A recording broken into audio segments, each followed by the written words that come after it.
بسم اللہ الرحمن الرحیم الباب الخامس فی الاطلاق والتقیید اذا اختصر فی الجملہ۔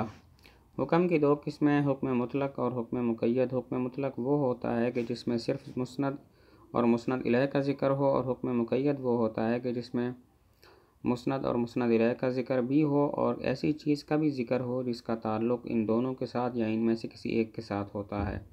حکم مطلق اس وقت ذکر کیا جاتا ہے جب قید کے ساتھ کسی بھی طرح سے غرض متعلق نہ ہو تاکہ سامع اس میں ہر ممکن راستے پر جا سکے، اور حکم مقید اس وقت ہوتا ہے جب قید کے ساتھ کسی خاص طریقے سے غرض متعلق ہو، اگر اس قید کا اعتبار نہ کریں تو فائدہ مطلوبہ فوت ہو جائے۔ اس اجمال کی تفصیل یہ ہے کہ حکم کو مقید کرنا مفاعیل وغیرہ کے ساتھ، نواسخ، شرط، نفی، توابع وغیرہ کے ساتھ ہوتا ہے۔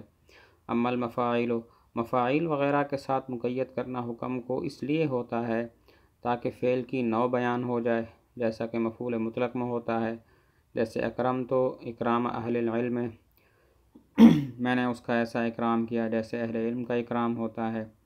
یا مقصد اس چیز کو بیان کرنا ہوتا ہے جس پر فعل واقع ہو، جیسے مفعول بہ میں ضربت امرن۔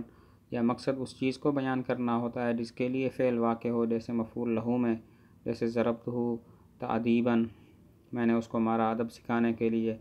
یا مقصد اس چیز کو بیان کرنا ہوتا ہے جو فعل کے مقارن ہو، جیسے مفعول معہ میں ہوتا ہے سرت و طریق المدینۃ، میں چلا مدینے کے راستے کے ساتھ ساتھ۔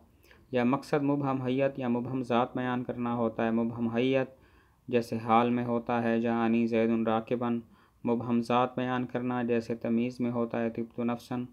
یا مقصد یہ بیان کرنا ہوتا ہے کہ حکم عام نہیں ہے، جیسے جاءنی رجل عالم، اس میں رجل کو عالم کے ساتھ مقید کیا یہ بتانے کے لیے کہ آنے کا حکم عام نہیں ہے بلکہ ایسا آدمی آیا ہے جو عالم ہے۔ وتکون، ان قیود کا فائدہ ہوتا ہے، ان قیود کے بغیر کلام یا تو کاذب ہوتی ہے یا غیر مقصود بالذات، جیسے وما خلقنا السماوات والارض وما بینہما لاعبین، ہم نے پیدا نہیں کیا آسمانوں اور زمین اور جو کچھ ان کے درمیان میں ہے ان کو لاعبین، بیکار۔ تو لاعبین جو ہے قید ہے، اس قید کے بغیر یہ کلام کاذب ہو جائے گی۔ واما النواسخ، حکم کو نواسخ کے ساتھ مقید کرنا ان اغراض کے لیے ہوتا ہے جو اغراض الفاظ نواسخ کے معنی سے حاصل ہوتے ہیں۔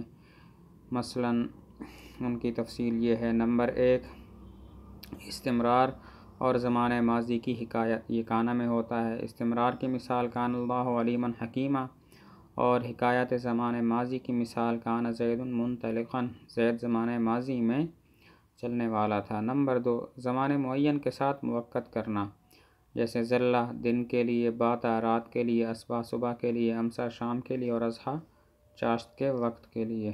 نمبر 3، حالت معینہ کے ساتھ مقید کرنا، یہ دامہ میں ہوتا ہے۔ نمبر 4، مقاربہ یعنی قریب ہونا، یہ قاعدہ قربہ اور اوشکہ میں ہوتا ہے۔ نمبر 5، یقین، یہ ان الفاظ سے حاصل ہوگا: وجدہ اس نے پایا، الفا اس نے پایا، درا اس نے جانا، تعلمہ اس نے سیکھا، اور اس طرح دوسرے الفاظ۔